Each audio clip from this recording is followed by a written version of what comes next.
isso. Bom, nós vamos ler alguns versos, do capítulo de número 11 de Eclesiastes, do verso 7 ao verso 9, que já é o finalzinho do livro de Eclesiastes, mas é o penúltimo capítulo, né? Diz assim o texto, o verso de número 7: a luz é suave e agradável é ver o sol. Ainda que o homem viva muitos anos, regozije-se em todos eles, mas deve lembrar-se dos dias das trevas, pois serão muitos. Tudo que sucede é vaidade. Alegra-te, jovem, na tua juventude, e recreie-se o teu coração nos dias da tua mocidade. Anda pelo caminho do teu coração e pela vista dos teus olhos, mas sabe que por todas estas coisas te tratará Deus o juízo. Algumas versões diz te dará Deus o juízo, né? A nossa versão aí diz que sabe, porém, que de todas estas coisas Deus te pedirá conta. Verso 10 diz assim: afasta, pois, a ira do teu coração e remove da tua carne o mal, pois a juventude e o vigor são vaidade. Verso 10 eu acabei incluindo porque a gente está no final, então dá para ler ele. Na próxima a gente vai aproveitar ele de novo. Eu terminei a live da semana passada frisando esse texto sobre como a sabedoria do Senhor traz uma suavidade, uma leveza, traz a possibilidade da gente olhar para a calmaria da vida, para o dia após o outro. Que esse verso 7, para mim, é muito, muito emblemático, tem um valor, parece que ele está estanque no texto, mas ele media uma narrativa, ele serve de mediação de um pensamento para o outro. O autor está querendo ir para uma outra direção, e para fazer essa curvatura, ele inclui essa frase: a luz é suave e agradável ver o sol. É poético, né? É bastante poético.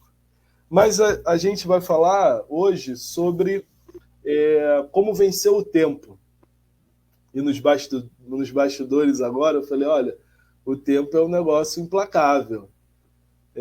Eu tenho só 30 anos, mas eu tenho certeza que os irmãos estão assistindo a gente, e o Alex também tem mais idade que eu, pode confirmar isso, o tempo ele é implacável. O texto ele já traz alguns elementos sobre a juventude, ele fala sobre a juventude, ele fala sobre as oportunidades de ter prazer na vida, ele coloca para a gente a respeito da consumação dos desejos que fazem parte da nossa realidade, faz parte da nossa vida, mas também fala sobre a justiça que decorre da realização de qualquer uma delas. E coloca uma frase, ou coloca uma expressão que é própria do Eclesiastes, que é a vaidade. Eu disse na semana passada que ia dar, né, a vez ao Alex, e hoje a gente está aqui de novo conversando, e eu queria ouvi-lo, a gente ler um pouco desse tema, e o Alex está com a palavra, depois eu, se for necessário, a gente fala alguma coisa. Não, eu já começo então dando a minha resposta à sua pergunta. É minha, né? Os irmãos que estão assistindo, o próprio pastor Fernando, pode ter a sua, mas a minha resposta é o seguinte: sobre o tempo, se a gente pode vencer, na perspectiva materialista ou da vida humana, essa batalha está perdida. Todos nós somos finitos do ponto de vista material. Nós temos um fim decretado. As nossas células, o nosso DNA, ele é constituído, as nossas células, quando nós nascemos, nós já nascemos morrendo, porque da mesma forma as células vão morrendo até o fim da nossa existência. Mas do ponto de vista de Paulo e da obra de Cristo, nós vencemos o tempo, porque nós alcançamos a vida eterna em Jesus. Então, para começar esse nosso bate-papo, a gente pode começar com essa boa notícia.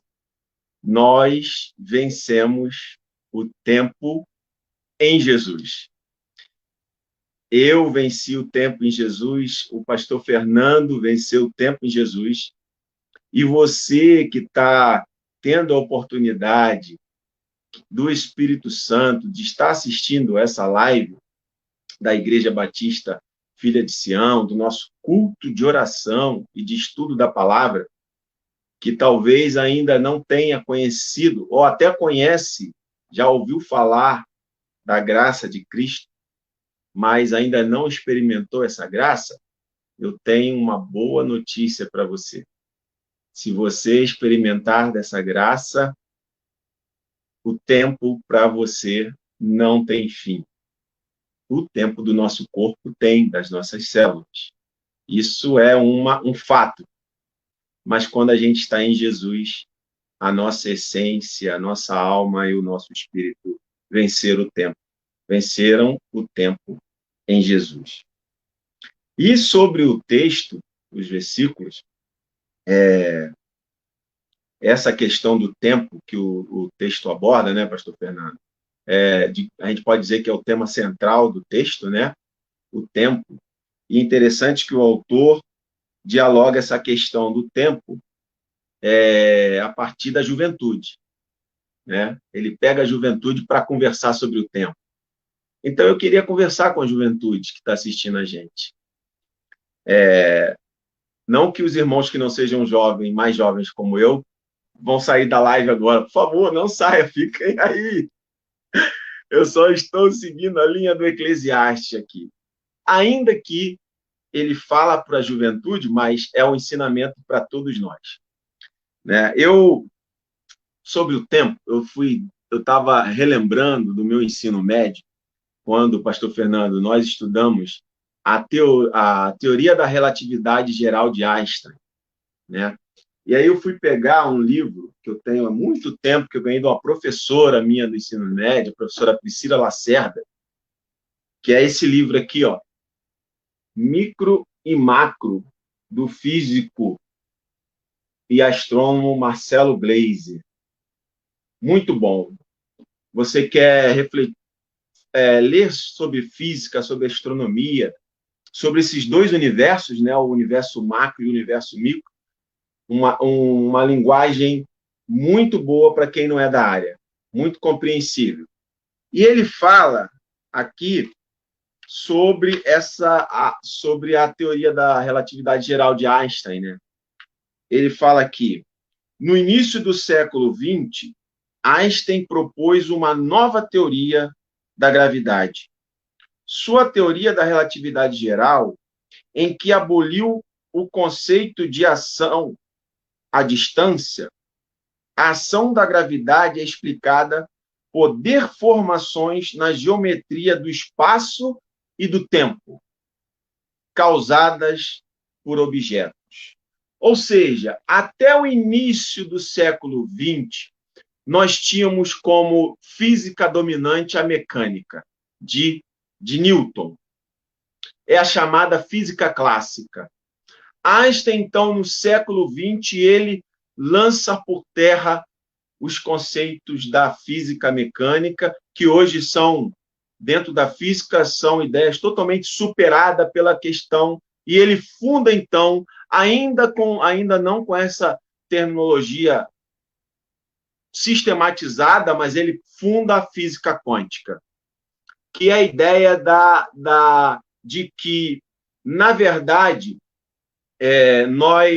os objetos, eles não sustentam os planetas. Por exemplo, uma estrela, a sustentação desses planetas que giram em torno dessa estrela não é diretamente pela força da gravidade, mas pela deformação que esse objeto causa no tecido do espaço e do tempo. E quanto mais massivo, ou seja, quanto mais massa esse objeto, mais deformação ele causa nesse tecido do espaço-tempo. O maior exemplo dessa teoria, para a gente entender do Einstein, é você esticar um lençol da sua casa e colocar uma bola no meio. Você vai perceber que aquele lençol vai se deformar. Isso é o tempo, o espaço-tempo. Então, Einstein une força da gravidade e tempo numa mesma geometria. Pensando sobre essa teoria e refletindo aqui sobre o texto, a gente vai entender que o autor de Eclesiastes está querendo ensinar para a juventude e para nós que a forma como nós vivemos afeta a nossa existência. Assim como um objeto maciço, na teoria da relatividade de Einstein, afeta o tecido do espaço-tempo, a forma como nós vivemos afeta a nossa existência. E existir é tempo.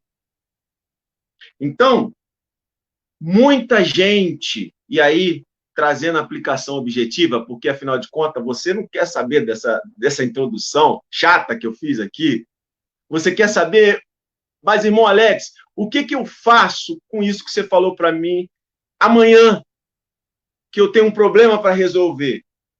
O que eu faço com o que você está falando aqui sobre Eclesiastes, com o problema que eu estou passando com o meu marido, no meu casamento, com o meu filho, nas minhas relações no trabalho, no convívio familiar, nas minhas angústias, nos pesos e nos fardos que estão sobre a minha cabeça, sobre os meus ombros?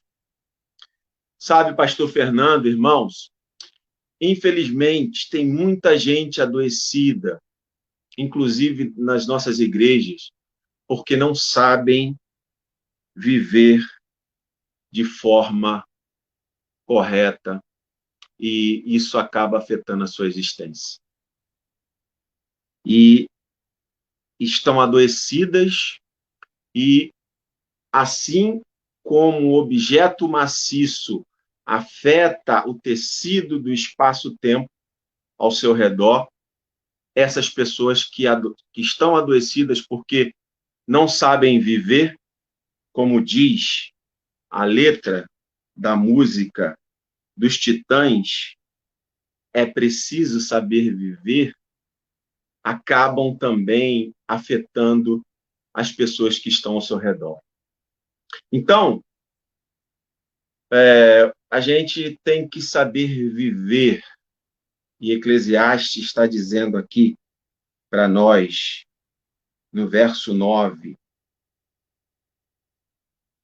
alegre-se, jovem, vá no cinema, vá assistir seu time no Maracanã. Não interessa se você só tem o domingo, você não vai para o inferno se você faltar o domingo à EBD e ir com seu filho para a Bienal do Livro. O teu pastor não vai dizer para você que, se ele for um bom pastor, como é o meu, ele não vai dizer que você está em pecado. Seja feliz o seu coração. Adolescente, teu corpo está tendo transformações. Não deixa a religião colocar neurose sobre as transformações do teu corpo. Essas coisas que você sente, que faz você ficar 2 horas no chuveiro, isso é normal. Isso é a natureza de Deus. Não precisa ficar neurótico, preocupado que Deus vai te castigar. Aproveite os dias da sua juventude. Rapaz, eu estou com um problema aqui no ombro, esse ombro aqui, que não me deixa mais desfrutar daquele vôlei lá na Filha de Sião. Porque eu não consigo mais. Essa mão vai, mas essa não vai mais. Ó. Aqui já começa a doer. E assim como esse ombro meu que não consegue levantar mais, o Eclesiastes está dizendo para você ter cuidado com a religião que coloca fardos nas suas costas que Jesus nunca colocou, que é o homem que coloca. E faz você viver infeliz e não desfrutar da sua juventude.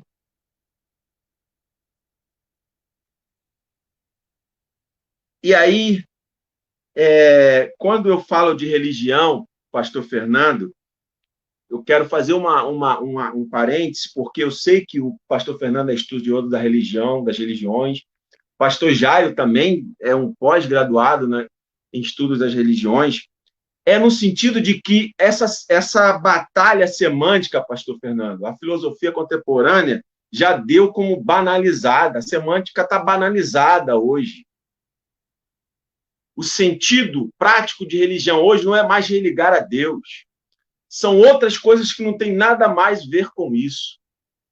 Hoje a gente tem que até se preocupar em dizer que é evangélico, porque muitas vezes evangélico não representa o que Jesus ensinou hoje.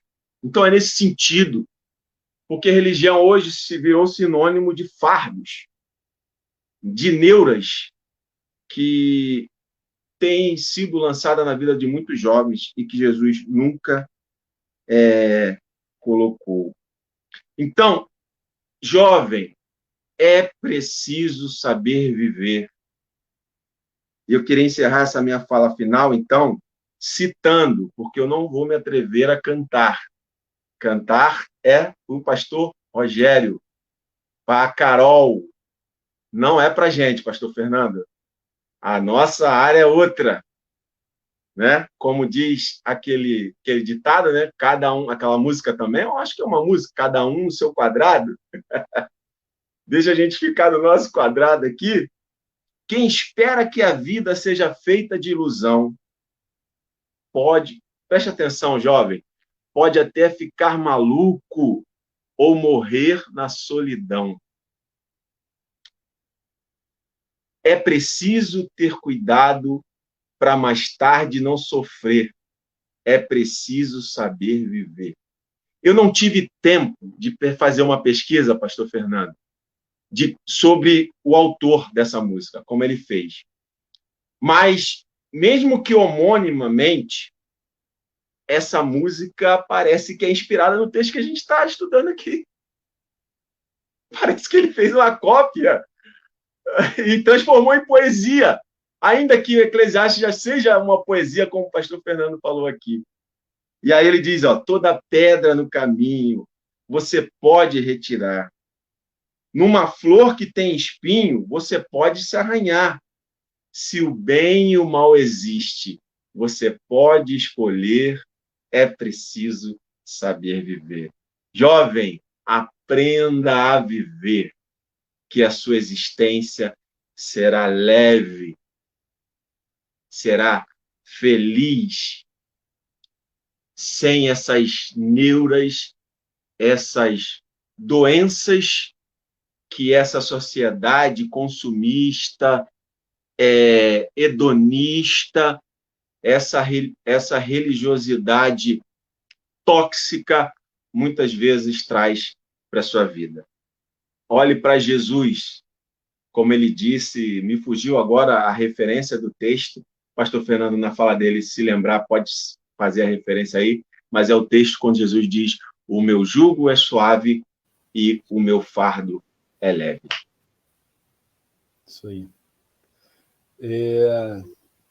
É uma advertência interessante olhar, né, o Eclesiastes tomando como ponto de referência a juventude e a gente poder olhar para a nossa realidade, que já não é mais de jovens.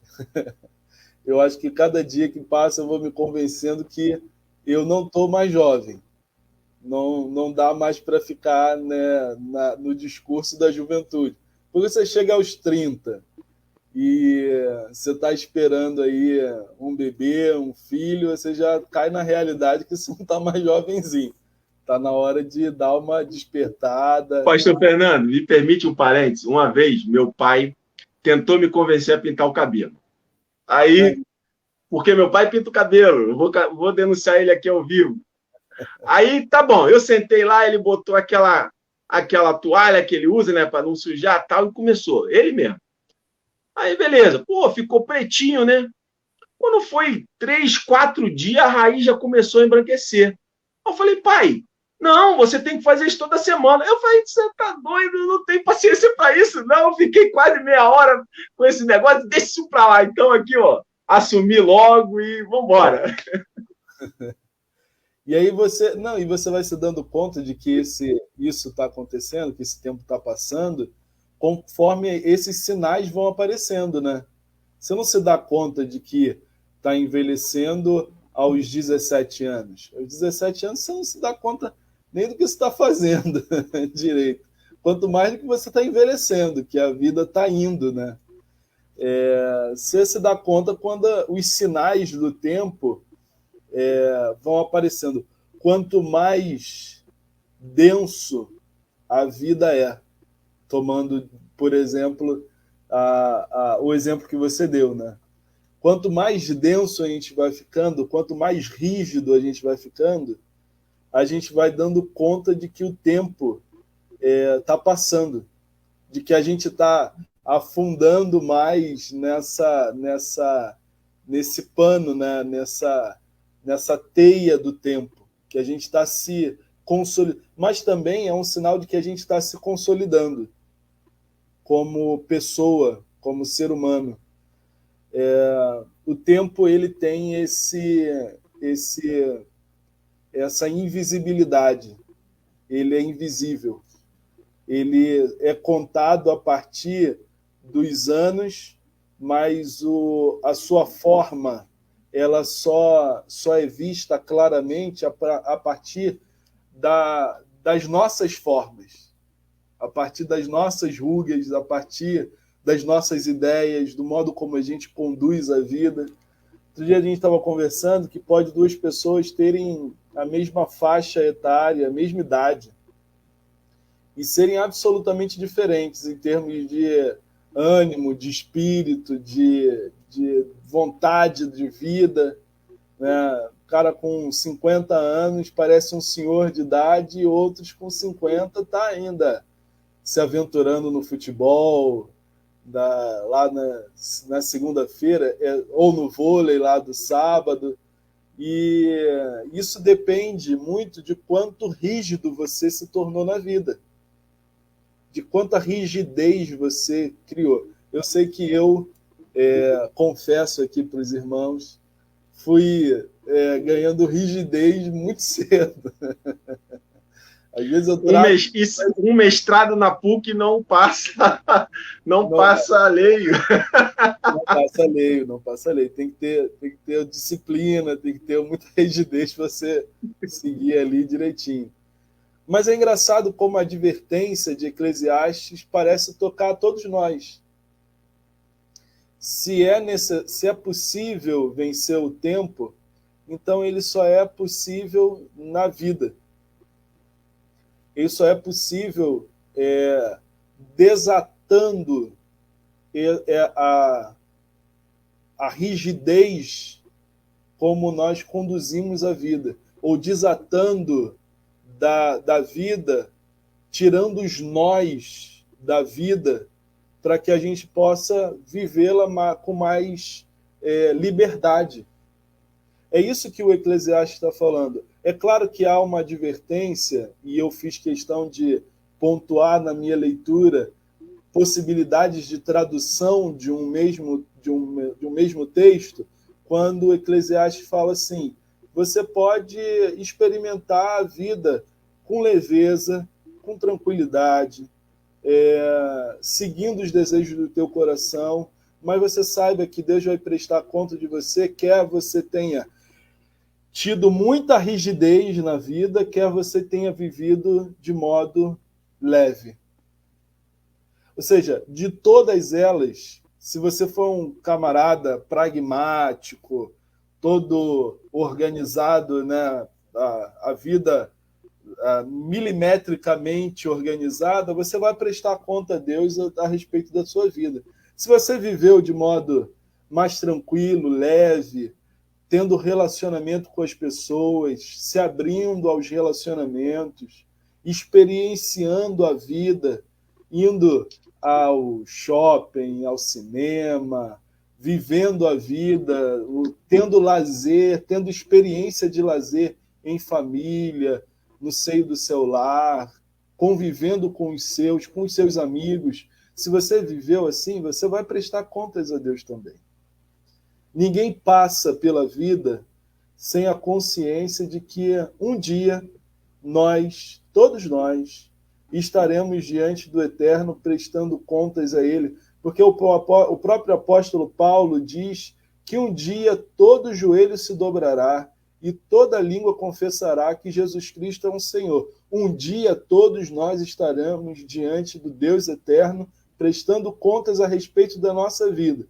E como eu terei prestado conta? Que contas eu darei ao Senhor? O que eu vou oferecer ao Senhor? Uma vida que foi limitada da vida e limitadora da vida do outro? Ou uma vida que foi vivida em Cristo com as liberdades que Cristo nos dá? Nada foi feito sem que, na vida, né? Nada na vida foi feito sem que não tenha sido feito para o homem. Não é o homem feito para as coisas. As coisas foram feitas para o homem. Para quê? Para que assim a gente se deleite nela. Uma vez eu ouvi isso, tinha uma briga por causa de ir à praia. Olha como eu já estou velho.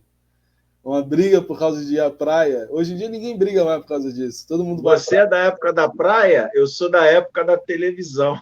Da televisão. E do futebol. Daí, uma briga para ir à praia. Aí um irmão, um presbítero já de cabelos brancos, disse: a praia está lá, foi Deus que fez, não é possível que seja do diabo. Aquela praia imensa, toda do diabo, Deus não pode ter feito tudo aquilo só para ele. Deve ter algum cantinho que ele está lá, mas deve ter um espaço para a gente lá também. Quem estava querendo dizer é isso, né? Que a vida ela pode ser experienciada com sabedoria.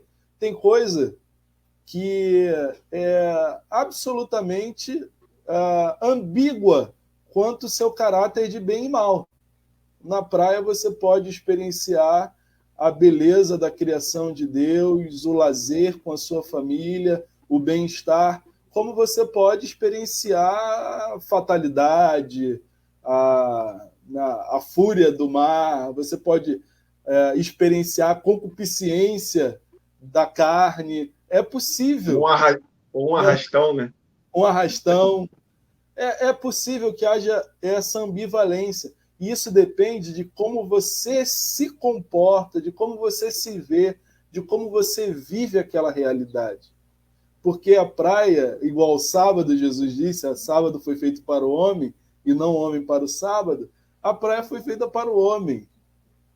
Nesse sentido, né? É claro que as coisas têm um valor que transcendem, a criação de Deus tem um valor que transcende a própria noção de uso do homem. Mas a vida está aí para você experienciar ela. E o Eclesiastes, não pense que a gente está advogando outra coisa a não ser a leitura simples do texto. Porque ele diz que alegra-te, jovem, na tua juventude, e recreie-se o teu coração no dia da tua mocidade.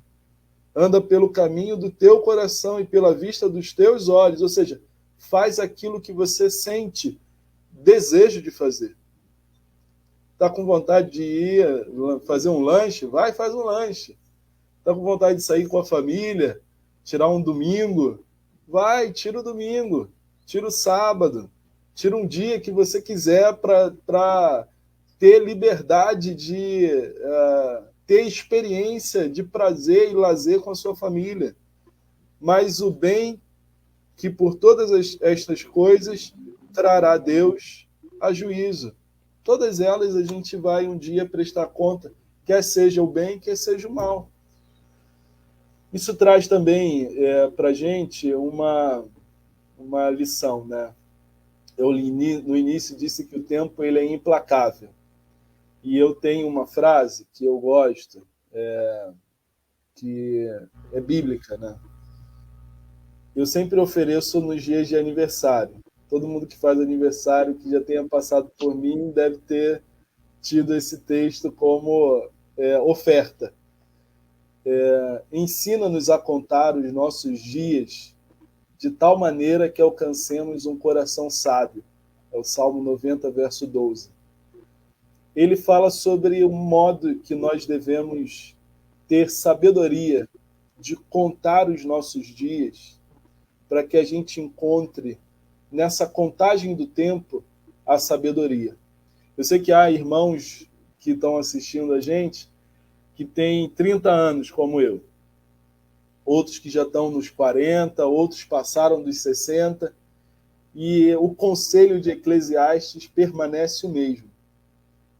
Viva a vida com a intensidade que a vida nos oferece para que vivamos. Não despreze o valor de viver a vida, porque um dia todos nós estaremos diante do Eterno para prestar conta desta graça de viver que o Senhor nos deu. Por isso, a gente deve viver a vida contando o tempo, para que a gente encontre nesta contagem dos anos, dos nossos dias, sabedoria. Sabedoria não é rigidez. Sabedoria é a forma de viver na liberdade que o Senhor nos deu. A liberdade que o Senhor nos deu tem os limites do próprio Cristo, que, como Jesus mesmo vai dizer, eu vos dei exemplo em tudo. Então, se você quer saber um limite do que você pode fazer ou não, se limite de acordo com os limites do Cristo. E aí você vai curtir muito bem uma festa de casamento, você vai aproveitar as oportunidades de comunhão, você vai se sentar à mesa de quaisquer pessoas que forem, você vai ter a liberdade de oferecer vida e vida em abundância para quem se relacionar com você.